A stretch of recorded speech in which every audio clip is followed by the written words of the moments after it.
Was also about, and I do think your book is significant for that reason, in the way in which it talks about faith. But I also was curious to know whether you think that new articulations of faith also have to come from places of spiritual awakening. In many ways, the figures that you talk about in your book are people with a very strong spiritual inspiration.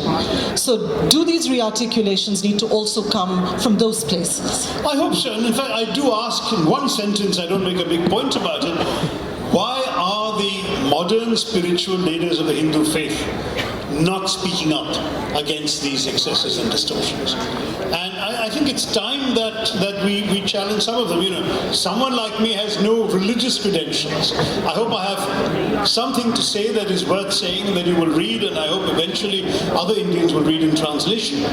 But a religious teacher who can quote the originals of everything I'm quoting in Sanskrit, who can actually speak up for the faith with authority, should be speaking up against these terrible distortions of the faith, and that's not happening enough.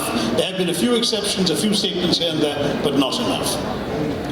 At what point does this vast, inclusive, eclectic faith that you talk about so eloquently in the book, at what point does that become this very chilling ideology of intolerance?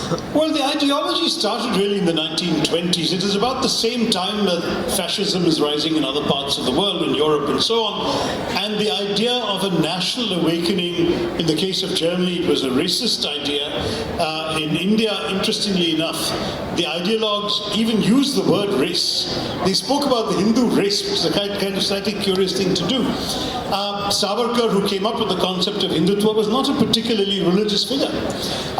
He said, in fact, that Hindutva is an idea that goes beyond religion, and that religion is merely one subset of Hindutva. Then the idea was taken up and developed by Golwalkar, who became the head of the RSS. And Golwalkar actually said, no, that's not right. In fact, culture is merely a subset of Hindu faith, and our ideas of Hindutva are based on Hinduism as a religion.